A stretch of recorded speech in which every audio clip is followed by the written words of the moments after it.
Michael Burry said Palantir is losing the AI war. Donald Trump publicly defended it 48 hours later. The stock still ended the week down 14%. That tells you everything about where this stock is right now. Burry posted on X that Anthropic is eating Palantir's lunch. He deleted it within hours. By then, $23 billion had already been wiped out. Trump fired back on Truth Social. Palantir Technologies has proven to have great warfighting capabilities and equipment. Just ask our enemies. And Burry followed up on Substack.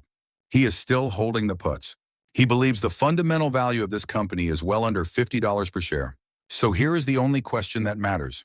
Two of the most recognizable names in America took opposite sides on the same stock in the same week. Who is right? Before either argument, here is the one thing that reframes this entire fight. Palantir is not one company. It is two businesses inside one stock ticker. One business can justify the story. The other can kill the stock. And Burry and Trump are not even arguing about the same company.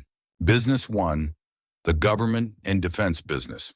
Maven AI, Pentagon contracts, classified military systems, the business that operates in environments where Anthropic cannot follow, where security clearances and operational security keep commercial AI providers permanently locked out. This is the business Trump is praising. Business two, the commercial enterprise business, selling AI platforms to corporations, competing directly against Anthropic and OpenAI for enterprise software budgets. The business where any company can access a faster, cheaper, more intuitive AI solution without months of Palantir engineers embedded on site. This is the business Burry is targeting. The problem: Palantir at 106 times forward earnings is priced as if both businesses grow at extraordinary rates simultaneously.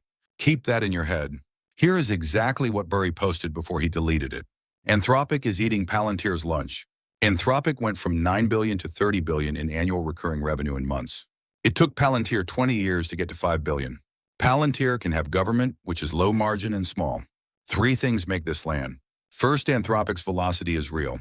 Ramp's corporate spending data shows Anthropic winning approximately 70% of first-time head-to-head enterprise purchasing decisions. Nearly 1 in 4 Ramp customers is now paying for Anthropic, up from 1 in 25 a year ago. Second, on the same day, Burry posted Anthropic launched Claude managed agents. Enterprises can now build and deploy AI without touching infrastructure. No on-site engineers, no months of implementation. Faster, cheaper, a direct shot at exactly the customers Palantir is trying to capture. Third, and this is the one that stings, Palantir's AI platform depends on external language models to function. When the Pentagon banned Anthropic from its systems this year, Palantir had to remove Claude from Maven and rebuild parts of the platform. That already happened, and Burry is not talking from the sidelines. He is still holding the puts. But here is what Burry may be missing. Trump's Truth Social post reflects a specific reality Burry's commercial focus argument does not fully address. Palantir's Maven AI platform is actively being used in United States military operations right now. The Pentagon moved to make Maven a program of record, shifting it from an experimental initiative toward a permanent part of United States military infrastructure. The Maven contract started at up to $480 million, expanded to approximately $1.3 billion. And the United States Army has structured a framework allowing up to $10 billion in Palantir-related procurement over a 10-year period. Then there is Golden Dome. In March 2026, Palantir was named as a key developer of the software layer for the Golden Dome missile defense system, a $185 billion program. If Palantir delivers, the contribution could potentially be worth many billions of dollars to the company. And here is what Anthropic simply cannot do. It cannot operate in classified government environments. Security clearances, data sovereignty requirements, and operational security constraints keep commercial AI providers out of precisely the markets where Palantir is most entrenched. So when Burry says government is low margin and small, he may be right about current margins, but he may be dramatically wrong about what the defense side is becoming. Here is the thing that does not fit neatly into either argument. Even after a 38% drawdown from its peak, Palantir still trades at approximately 106 times forward earnings. The sector median is approximately 21 times. That is a 5-to-1 premium over peers in a week when a single deleted post caused $23 billion to vanish in hours. That is not a business problem. That is a valuation problem. And it means this: Palantir does not need to lose the AI war to see the stock fall significantly from here. It just needs to grow slightly less than perfection. But here is the part that makes it worse. The exact scenario where Burry is right and Trump is right simultaneously, where Anthropic wins commercial and Palantir wins defense, is actually the worst outcome for the stock.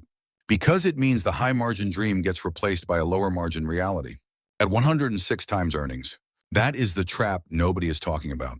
So who is right? Trump is right about the defense business. Maven is real. The defense pipeline is real. The classified moat is real. Anthropic cannot follow Palantir into the environments that generate the most durable government revenue. Burry is right about the commercial risk. Anthropic's velocity is real. The enterprise spending shift is real. The structural dependency on external models is a genuine vulnerability that already caused a platform rebuild this year. But here is where both arguments fall apart. Burry's fundamental value estimate of under $50 per share requires the commercial business to collapse completely and ignores 20 years of embedded defense infrastructure. That is probably too bearish. Trump's implicit argument that the defense side alone justifies the current valuation requires investors to accept 106 times forward earnings for what is partly a government contract business. That is probably too bullish. Palantir is a genuinely good business caught inside an impossible valuation. Down 28% year-to-date, down 38% from its peak. Is that enough? At 106 times forward earnings with real commercial competition and a defense thesis that is strong but lower margin, the market is still being asked to pay a very high price for execution that has to be perfect. The week when Michael Burry and Donald Trump both went public on the same stock in opposite directions, and the stock still ended down 14%, that is not what a market looks like when it has conviction. And when a stock needs perfection to justify its price, even winning may not be enough. Same pattern. Different company, same outcome eventually. This is market commentary and scenario analysis only, not financial advice, not a buy or sell recommendation. The author may or may not hold positions in securities mentioned. All figures sourced from publicly available data as of April 10, 2026. All investment decisions are your own responsibility.